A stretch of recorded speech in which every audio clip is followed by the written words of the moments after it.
খেয়াল করে দেখেন, এটা আমার সার্ভার মেশিন, দুইটা ল্যান কার্ড আমার এখানে দেখা যাচ্ছে। আমি আরেকবার চেক করার জন্য ভিএম এর ভিতরে যাচ্ছি, সেটিংস। আমি দেখতে পাচ্ছি আমার উইন্ডোজ সার্ভারের ভিতরে দুইটা ল্যান কার্ড আছে। একটা ল্যান কার্ড এই মুহূর্তে দেওয়া আছে নেট, আর একটা ল্যান কার্ডে এই মুহূর্তে দেওয়া আছে হোস্ট অনলি। একটা ল্যান কার্ডে দেওয়া আছে নেট, আর একটা ল্যান কার্ডে দেওয়া আছে হোস্ট অনলি। তো আপনাদের কি সবার এরকম দুইটা ল্যান কার্ড আছে? যাদের যাদের দুইটা আছে, যাদের দুইটা আছে তারা একটা নেটওয়ার্ক অ্যাডাপ্টারকে নেট করেন, আর একটা নেটওয়ার্ক অ্যাডাপ্টারকে হোস্ট অনলি করেন। যাদের দুইটা আছে তারা একটাকে নেট করেন আর একটাকে হোস্ট অনলি করেন। যাদের একটা আছে তারা একটাকে নেট করেন এবং আরেকটা অ্যাড বাটনের মাধ্যমে নেটওয়ার্ক অ্যাডাপ্টার এখান থেকে অ্যাড করেন, সেটা হবে হোস্ট অনলি। যাদের দুইটা আছে একটাকে করবেন নেট আর একটাকে করবেন হোস্ট অনলি। যাদের একটা আছে তারা আরেকটা অ্যাড করবেন। এই পর্যন্ত কি কথা বুঝে গেছে? যাদের নাই তারা করে ফেলেন।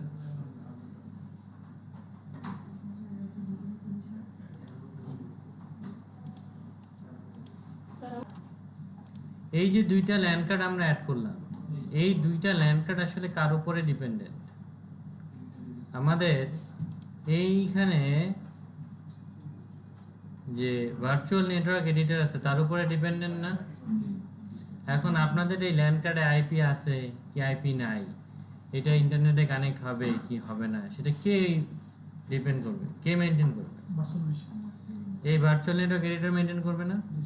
এখন আমি আমার ভার্চুয়াল সেটিং এ বলছি যে একটা হচ্ছে নেট এবং আরেকটা হচ্ছে হোস্ট অনলি, একটা নেট এবং আরেকটা হোস্ট অনলি। এই নেটের আচরণ কি হবে, কি আইপি পাবে?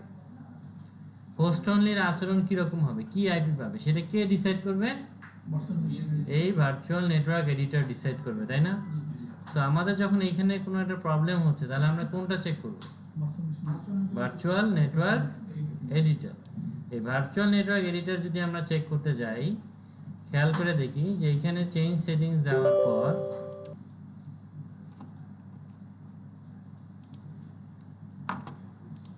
এখানে তিনটা নেটওয়ার্ক আমরা দেখতে পাচ্ছি, ব্রিজ, হোস্ট অনলি, নেট। যদি কারো এখানে ব্রিজ, হোস্ট অনলি, নেট না থাকে, হতে পারে, যদি না থাকে সেক্ষেত্রে কোনটা নাই? যদি ব্রিজ না থাকে তাহলে আমাকে অ্যাড নেটওয়ার্কের মাধ্যমে ব্রিজ অ্যাড করতে হবে। যদি হোস্ট অনলি না থাকে তাহলে সেটা অ্যাড করতে হবে, নাকি? যদি আমাদের তিনটাই থাকে তাহলে আমাদেরকে একটা একটা করে খেয়াল করতে হবে যে যেটা ব্রিজ সেইটাতে কি বলা আছে। সেইটাতে বলা আছে এইটা ব্রিজ টু অটোমেটিক। তার মানে আমার ফিজিক্যাল মেশিনে যদি ইন্টারনেট থাকে তাহলে সে অবশ্যই তার সাথে অটোমেটিক্যালি এটা কানেক্ট করে নিবে। 2 number, VM net 1 host only. এইখানে নিচের দিকে দেখেন আরো বেশ কিছু অপশন চলে আসছে, যেমন use local DHCP service to distribute IP address to VMs. তার মানে এই হোস্ট অনলি কানেকশনটা যখন আমি কোনো একটা ভার্চুয়াল মেশিনে দেখায় দিচ্ছি তখন এই ডিএসসিপি সার্ভিসটা সেই মেশিনটাকে একটা আইপি প্রোভাইড করবে, তাই না? যদি কারো এই ডিএসসিপির এই আইপিতে টিক মার্কটা না থাকে তাহলে কি তার মেশিনে আইপি প্রোভাইড হবে? তাহলে সে কিন্তু কোনো আইপি পাবে না। সো আপনি যদি আইপি না পান তাহলে আপনাকে চেক করতে হবে যে এইখানে এই টিকটা দেওয়া আছে কি নাই। সেকেন্ড, এইখানে দেখেন একটা সাবনেট আইপি দেওয়া আছে।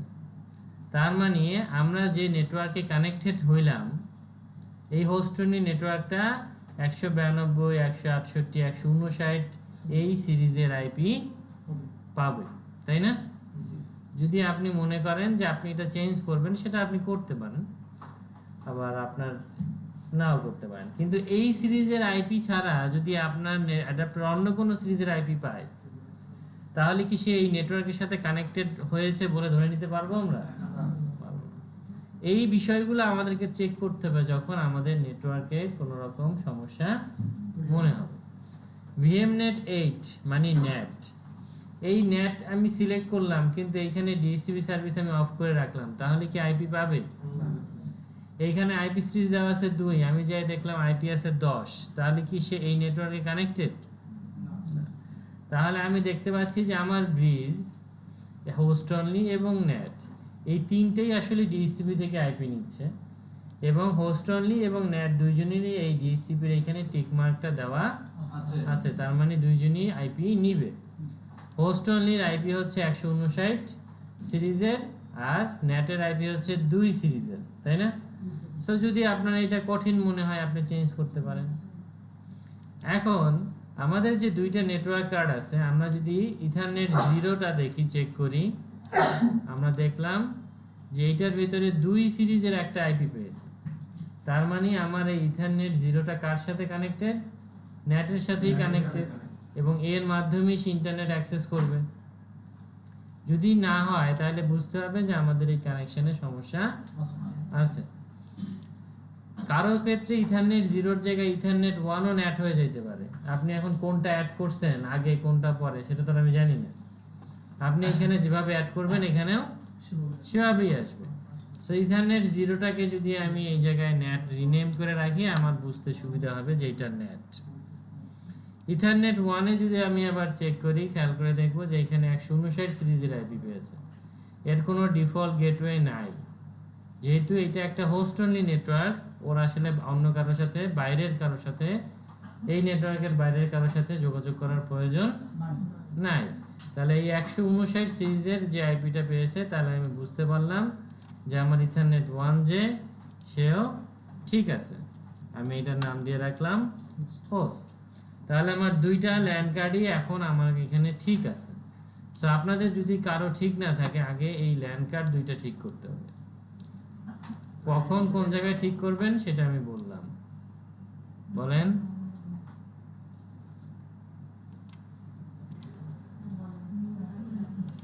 আপনাদের 1 ভিএমনেট 8 নামে দুইটা অ্যাডাপ্টার কি আছে? আছে। এই দুইটাতে আইপি কত? এই যে ভিএমনেট 1 এ আইপি দেখা যাচ্ছে 159.1। এটা কি আপনাদের কাছে সত্য যে সার্ভারে ভিএমনেট 1 এর যে সিরিজ, ফিজিক্যাল মেশিনের ভিএমনেট 1 এর সেম সিরিজ? দেখেন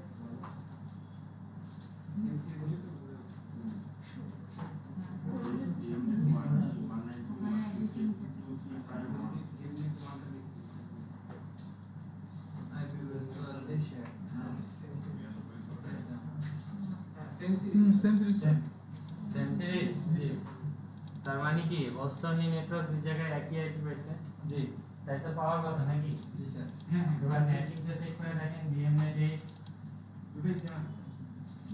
সেম রেঞ্জের আছে স্যার। সেম মানে ওই সেম ভিএমনেট 8 কি ভিএমনেট 8 এর সাথে মিলছে? সার্ভারে যেটা নেট সেটা কি এখানে ভিএমনেট 8?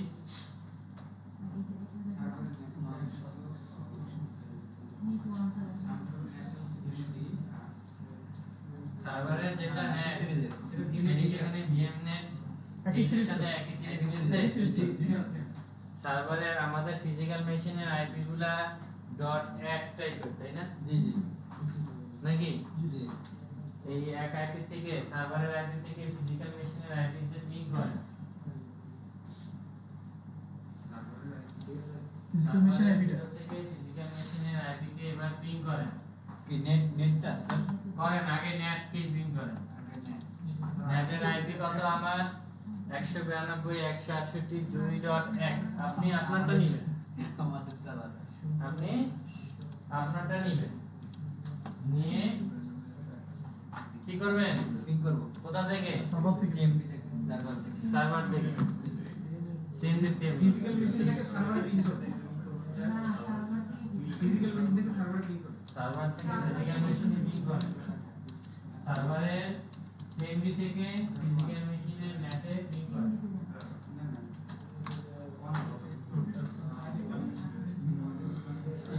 ফিজিক্যাল মেশিনের ব্রিজটা দেখতেছেন, আমি বলছি নেট আর তাহলে তো পাচ্ছে স্যার আচ্ছা স্যার বাচ্চা জি জি স্যার আমাদের সার্ভার মেশিনের নেট আইডি থেকে ফিজিক্যাল মেশিনের নেট আইডি তে পিন পাচ্ছে না আচ্ছা স্যার পাচ্ছে পাচ্ছি স্যার না কে কি সার্ভার আপনারা একজন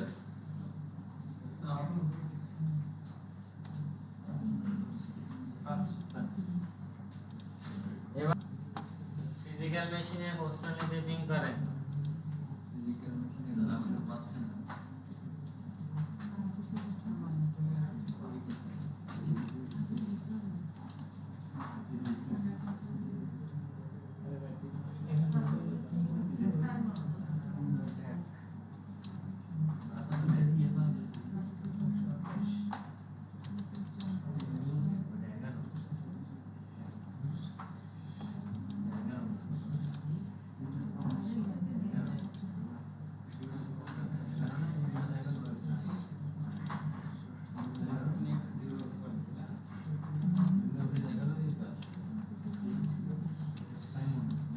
না পাচ্ছে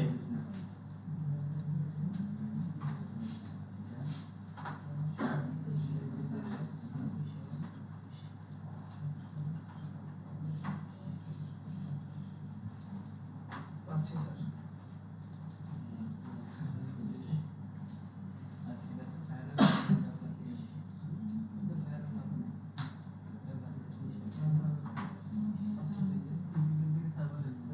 সার্ভার থেকে স্যার পাচ্ছি এটা থেকে সার্ভার ফিজিক্যাল থেকে ফিজিক্যাল থেকে সার্ভার স্যার আমি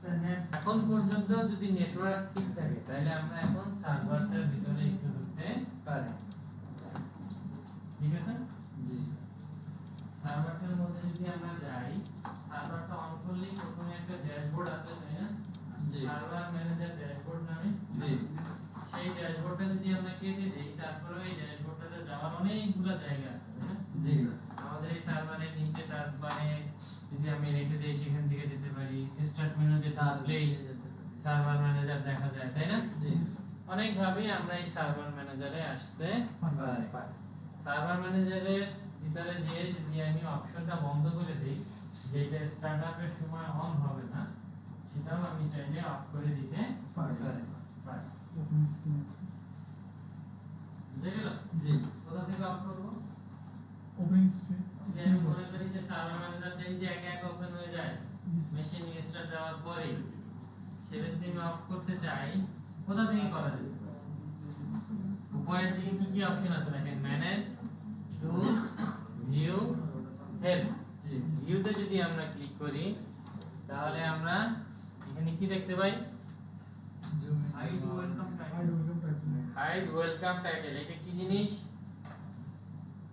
ওয়েলকাম টাইটেল এটা বাদ দিন যদি আমি ক্লিক করি তাহলে ওই যে উপরে একটা টাইটেল ছিল এতক্ষণ তাই না সেটা চলে গেছে আবার যদি দেই তাহলে আবার এই টাইটেলটা আমি পাবো দেখতে পারবো যদি আমি ম্যানেজের ভিতরে যাই এবং এইখান থেকে যদি আমি সার্ভার ম্যানেজার প্রপার্টিসে যাই এখানে এই সার্ভার ম্যানেজারের যে ড্যাশবোর্ডটা আছে এটা কতক্ষণ পর পর রিফ্রেশ হবে কতক্ষণ পর পর রিফ্রেশ হবে তো আমার সার্ভার ম্যানেজারের ড্যাশবোর্ড থেকে আমরা বিভিন্ন সার্ভিসের স্ট্যাটাসগুলো চেক করতে পারি যে এই সার্ভিসটা এখন চলতেছে না বন্ধ হয়ে গেছে বা কোনো এরর আসছে অথবা ঠিকঠাক ভাবে চলতেছে সেই জিনিসটা এই ড্যাশবোর্ডে আমরা দেখব এই ড্যাশবোর্ডটা রিফ্রেশ হবে এখানে যে সময়টা আমি দিয়ে দিব সেটা কত মিনিট পর পর এবং তার নিচের যে অপশনটা আছে সেটা যদি আমরা এনাবল করে দিই মানে টিক মার্ক দিয়ে দেই তাহলে তাহলে রিস্টার্ট এই ড্যাশবোর্ডটা মেশিন অন করার পরে বা রিস্টার্ট দেওয়ার পরে আর ওপেন হবে না একা একা ওপেন হবে তো একা একা ওপেন হইলে খুব একটা সমস্যা নাই এটা আপনাদের ব্যাপার ও সমস্যা নেই এই পর্যন্ত ঠিক আছে জি স্যার খেয়াল করে দেখেন আমাদের এই সার্ভার ড্যাশবোর্ড যেটা এই ড্যাশবোর্ডের ভিতরে বাম দিকে যে প্যানেলটা আছে সাইড প্যানেল, এই প্যানেলটার ভিতরে local server, all server, file and storage service নামে তিনটা অপশন দেখা যাচ্ছে, তাই না? জি এই ফাইল এন্ড স্টোরেজ সার্ভিসটা বাই ডিফল্ট উইন্ডোজ সার্ভার ইনস্টলেশনের সাথে সাথে ইনস্টল হয়ে গেছে। জি অর্থাৎ আমাদের এই সার্ভারের ভিতরে ফাইল সার্ভার যেটা, এই ফাইল সার্ভারের বেসিক জিনিসটা অলরেডি ইনস্টল হয়ে আছে অর্থাৎ ফাইল সার্ভার অলরেডি এখানে আছে। এখন এই ফাইল সার্ভারটাকে ওরা আসলে ফাইল এন্ড স্টোরেজ সার্ভিস বলতেছে এই কারণে, কারণ ফাইল সার্ভার বলে উইন্ডোজে কোনো সার্ভিস আসলে আলাদাভাবে এখানে শো করে না, সার্ভিস আছে জি এইখানে শো করে না, সেটা এই ফাইল এন্ড স্টোরেজ সার্ভিসের আন্ডারে। এবং উইন্ডোজে ফাইল এন্ড স্টোরেজ সার্ভিসের মাধ্যমে ফাইল সার্ভার ছাড়াও আপনি চাইলে যত ফাইল, যত ডিস্ক, ভলিউম, অ্যারে এগুলি সব এক জায়গাতেই ম্যানেজ করতে পারেন, অথবা শেয়ারিং করা, ওয়ার্ক ফোল্ডার তৈরি করা, গ্রুপিং করা, এগুলি সব আপনারা এক জায়গা থেকে করতে পারবেন। তো যাই হোক, এটা ডিফল্ট দেওয়া আছে। আমরা আসলে এই জিনিসগুলা আমাদের ক্লাসের বিভিন্ন সময় এক একটা সময় দেখি। যদি লোকাল সার্ভারে আমরা যাই, এই লোকাল সার্ভারটা মানে হচ্ছে আমার যে ফিজিক্যাল মেশিন বলতে বোঝাচ্ছি যেটা সার্ভার আমি ইনস্টল করছি, সেই মেশিনটার যে প্রপার্টিজ, সেই মেশিনটার যে ইনফরমেশনগুলো, সেইগুলো আমরা এখানে দেখতে পারি। এই মেশিনটাতে কি কি জিনিস দেওয়া আছে? কম্পিউটারের নাম, তাই না? জি মানে আমার এই সার্ভারটার নাম, ওয়ার্ক গ্রুপ। এখন এই সার্ভারটার নাম বাই ডিফল্ট সবারই একটু উদ্ভট টাইপের আছে, তাই না? যেটা থাকে, তো আপনারা এটাকে যদি চেঞ্জ করে নেন তাহলে আপনাদের কাজ করতে সুবিধা হবে। কারণ অনেক সময় আমরা যদি ডাবল স্ল্যাশ দিয়ে সার্ভারের নাম লিখতে যাই, মানে এই নামটা খুব একটা সহজ না আর কি মনে রাখা, তাই না? তো আপনারা জাস্ট এটা চেঞ্জ করে নিতে পারেন। এটাতে যদি আমি ক্লিক করি ওই কম্পিউটার নেমের উপরে, তাহলে আমার চলে আসবে ওই নরমালি আমরা উইন্ডোজে যেরকম সিস্টেম প্রপার্টিজ দেখি ঠিক সেরকম একটা বিষয়, তাই না? জি এরকম তো সবাই জানেন কিভাবে কম্পিউটারের নাম চেঞ্জ করতে হয়।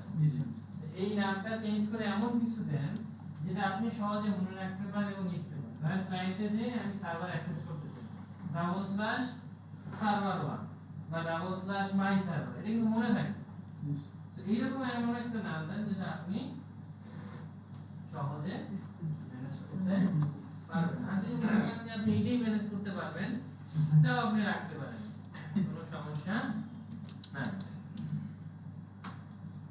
সো আমাদের এখানে একটা নাম দেওয়া হলো ব্যাচ 2।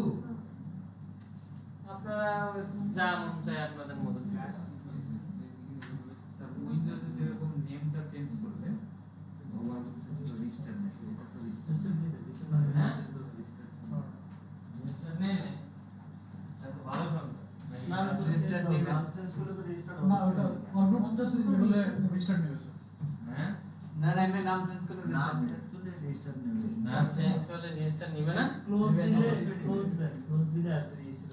নাম এবং ওয়ার্কগ্রুপ চেঞ্জ করলে উইন্ডোজ রেজিস্টার নেওয়ার কথা। জি স্যার দিয়ে দেবো এখনো দিতে পারেন, পরেও দিতে পারেন। না পরে চেঞ্জ হবে, সমস্যা জি নেই। হ্যাঁ পরে কিন্তু এই জিনিসটা করার উদ্দেশ্য আমি বললাম, এটা আপনি করলেও আমাদের কোনো সমস্যা নাই, না করলেও কোনো সমস্যা নেই। এটা না করলে যে সার্ভিস চলবে না এরকম কিছু না, নামটা এরকম হবে, ডিফল্ট একটা নাম ডিফল্ট একটা নাম। খেয়াল করে দেখেন আমাদের এই দিকের যে টাইম জোন আছে সেই টাইম জোনটা একটু চেঞ্জ করে নেওয়াটাই ভালো, কারণ এই টাইম জোনটা যদি আপনারা চেঞ্জ না করে নেন, টাইম জোন চেঞ্জ না করে নেন, তাহলে কি হবে? ওই যে নিচে টাইমটা দেখছেন উল্টো পাল্টা, তো তাতে আপনাদের জন্যই আসলে কাজ করতে অসুবিধা হবে। তো যে কোনো সার্ভার বা অন্য কোনো মেশিন ইনস্টল করার পর প্রথম যে কাজটা করতে হয় সেটা হচ্ছে এই মেশিনের হোস্ট নেমটা এবং সেই মেশিনের টাইম যেটা আছে সেইটাকে ঠিক করে নিতে চেক করে নিন। এটা কিন্তু সব ধরনের অপারেটিং সিস্টেমের জন্য সব। যদি লিনাক্সে কাজ করেন তাতেও প্রথমে যদি হোস্ট নেম সরি লিনাক্সে উইন্ডোজে কম্পিউটার অবশ্যই চেক করে নেবেন। যে কোনো সিস্টেমে কাজ করার প্রথম শর্ত যদি এমন হয় যে অন্য একটা নতুন মেশিনে আপনি আজকে ঢুকছেন কাজ করতে, প্রথমেই এটা দেখে নেবেন এই মেশিনের হোস্ট নেম বা কম্পিউটার নেম কি এবং এর টাইম জোন ঠিক আছে কিনা। লিনাক্স এর টাইম জোন কনফিগার করেছি কনফিগার আমরা যখন ইনস্টল দিই তখন তো টাইম জোনের এটা না, আপনি তো জানেন না আপনি একটা রিমোট মেশিনে কাজ করতেছেন, ও কি আছে কোথায় আছে জানেন? সবসময় কি নিজে ইনস্টল করবেন সার্ভার? বেশিরভাগ সময় তো করবেন না নাকি? জি খুবই কম সময় হবে যখন নিজে মেশিন ইনস্টল করে সার্ভার রেডি করবেন। কপাল আছে, কপাল পাওয়া যায়। সবসময় ঝামেলা সার্ভার মানুষ ইনস্টল করে রাখে সেখানেই কাজ রিয়েল লাইফ কেস। ঠিক আছে, যাই হোক এইটুকু পর্যন্ত তো আমরা বুঝতে পারছি নাকি? টাইম এবং নাম এটা প্রয়োজন মতো আমরা চেঞ্জ করে নিতে পারবো। মনে রাখবেন আপনার সার্ভারের টাইম জোন এবং ক্লায়েন্টের টাইম জোন যেন একই হয়, কারণ আপনার সার্ভারে একরকম টাইম, ক্লায়েন্টে একরকম টাইম, আপনি শেয়ারিং করতেছেন, এর মধ্যে ঝামেলা হবে। স্যার এখানে তো মনে হয় এতে সার্ভারের টাইমটা অ্যাকুরেটলি এর সাথে নিতেছে, ফিজিক্যাল পিসির সাথে নিতেছে, কিন্তু উইন্ডোজে যেটা ইনস্টল করতেছি সার্ভার মেশিনের মধ্যে ওটার মধ্যে ডে টাইম 1 ঘন্টা, ওটা 1 ঘন্টা পিছিয়ে নিতেছে। টাইম জোন ঠিক করে Time zone ঠিক ফিজিক্যাল মেশিনের সাথে নিতেছে, এটা তো Real life- যে টাইম জোন থাকবে সেই সেটা টাইম change করে জোন দেবে। একটু আগে টাইম জোন তো অন্য ছিল, সময় অন্য ছিল, এখন টাইম জোন ঠিক করছি, ঠিক হয়ে গেছে। বুঝছি স্যার, কিন্তু উইন্ডোজ যেটা সার্ভার ওটা তো মেশিন same হবে। ওটা দেখলাম 1 ঘন্টা পিছানো আছে। পরে আবার ঠিক করে দেখেন একই হবে, টাইম জোন ঠিক করলে অবশ্যই ঠিক হবে।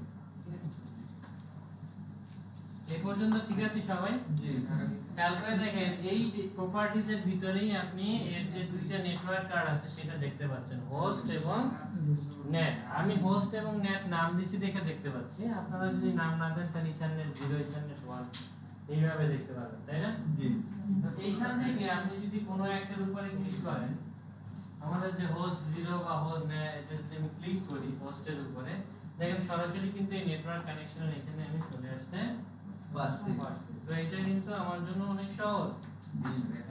তো আমাদের মনে রাখতে হবে যে আমরা আসলে সার্ভারে কাজ করার সময় এই ড্যাশবোর্ডটা আমাদের খুবই একটা প্রয়োজনীয় বিষয়। এবং এটা কিভাবে কাজ করে, কখন কোনটা, এটা আপনাকে বুঝে নিতে হবে। তাহলে আমি বললাম আইপিটা চেক করতে হবে, এখন আমি এখান থেকে চলে যাই আইপি সেট করে চলে আসলাম, আপনি তখনও রাইট মাউস ক্লিক করে প্রপার্টিজে ঘুরতেছেন, তাহলে শুধু শুধু পুরো বিষয়টা স্লো হবে, তাই না? জি স্যার। সেই জন্যই আসলে এই ড্যাশবোর্ডের পরিচিতিটা দেওয়া হচ্ছে, যাতে আপনি এই জায়গাগুলো বুঝেন যে আসলে আমরা কোন জায়গাটাতে কাজ করি। খেয়াল করে দেখেন, আমরা যদি ফাইল এন্ড স্টোরেজ সার্ভিস বাম দিকে ড্যাশবোর্ডের এইটাতে যাই, তাহলে আমরা দেখব এইটার ভিতরে প্রথমেই আছে সার্ভার, তারপরে আছে ভলিউম, ডিস্ক এবং স্টোরেজ পুল, তাই না? জি সার্ভারের ভিতরে আছে ভলিউম, ডিস্ক, স্টোরেজ পুল। এই ভলিউমটাতে যদি আমরা ক্লিক করি তাহলে আমি দেখতে পাবো আমার এই সার্ভারের জন্য আসলে কি কি ভলিউম আছে। বাই ডিফল্ট আমার এই সার্ভারে ভলিউম আছে দুইটা, একটা আমি তৈরি করছি আর একটা সিস্টেম রিজার্ভ, তাই না? আমরা যখন উইন্ডোজ ইনস্টল দিছিলাম তখন পার্শ্ব এমনি আলাদা করে নিছিল আর একটা সি ড্রাইভ তৈরি করেছিলাম, তাই তো? জি এগুলা কি? এগুলা হচ্ছে ভলিউম। এগুলা কি? ভলিউম। এগুলা হচ্ছে ভলিউম। ভলিউম কে তৈরি করছে? সিস্টেম অটোমেটিক আমি তৈরি করছি। ভলিউম আমি তৈরি করছি না ইনস্টল দেওয়ার সময়? জি। সি ড্রাইভ, এই সি ড্রাইভ আমি তৈরি করছি, মানে আমি ক্লিক করছি পরে তো সি ড্রাইভ তৈরি হয়েছে। জি স্যার। তার মানে এই ভলিউম কে তৈরি করছে? আমি, নাকি? জি স্যার। না অন্য কেউ? এরপরে দেখেন কি আছে অপশন ডিস্ক। ডিস্ক অপশনে যদি আমরা যাই, আপনারা কি দেখতেছেন আপনাদের সামনে? জি আমরা এখানে থেকে আপনাদের সামনে দেখতে আরো বেশি বুঝবেন। ডিস্কে যদি আপনারা যান তাহলে এখানে কি দেখা যাচ্ছে, আমার এই সার্ভারটাতে আসলে কয়টা হার্ড ডিস্ক কানেক্টেড আছে। তার মানে এটা হচ্ছে আমার ডিস্ক। এই ডিস্ক কিন্তু আমরা ইউজ করতে পারি না, আমরা ইউজ করতে পারি কি? ভলিউম। আমরা ইউজ করতে পারি ভলিউম। তার মানে ডিস্ক, আমি যদি আমার সার্ভারে নতুন কোনো ভলিউম করতে চাই তাহলে সেটা কোথা থেকে করতে হবে? ডিস্ক থেকে। আমাদের উইন্ডোজ কম্পিউটারে ডিস্ক ম্যানেজমেন্ট একটা অপশন আছে, মনে আছে? জি স্যার। এই সব ডিস্ক কেন বলি? ডিস্ক মানে হার্ডওয়্যার, ফিজিক্যাল জিনিস। তো আমাদের কাছে যদি আমরা আমাদের এই মেশিনে VMware এ নতুন আরো দুইটা হার্ডওয়্যার নেই, হার্ড ডিস্ক কোথায় আসবে? এই ডিস্কে আসবে। এইখান থেকে সেইটাকে আপনাকে ভলিউম ক্রিয়েট করলেই সেটা আপনি ইউজ করতে পারবেন। বুঝা গেল? জি স্যার। এখন আপনি যদি মনে করেন যে আপনার একটা মেশিন আছে, এই মেশিনে আপনি একটা 1 টেরাবাইটের এসএসডি অ্যাড করবেন এবং সেখান থেকে 500 জিবি আপনি শেয়ার করবেন সবাইকে। তাহলে প্রথমে কি করতে হবে? 1 টেরাবাইটের একটা ফিজিক্যাল জিনিস আপনার মেশিনে কানেক্ট করতে হবে, মানে ভার্চুয়াল জিনিস কানেক্ট করতে হবে। এটা কই থাকবে? Physical disk. ডিস্কের মধ্যে থাকবে। এই ডিস্ক থেকে এটাকে কি করতে হবে? এবার ভলিউম তৈরি করতে হবে। তারপরে কি করতে হবে? তাহলে শেয়ার কোথা থেকে করতে হয়? ভলিউম থেকে। বুঝা গেল কিনা? এই স্টেপগুলো আপনাদের মনে রাখতে হবে, নাহলে কিন্তু কনফিউশন বেড়ে যাবে।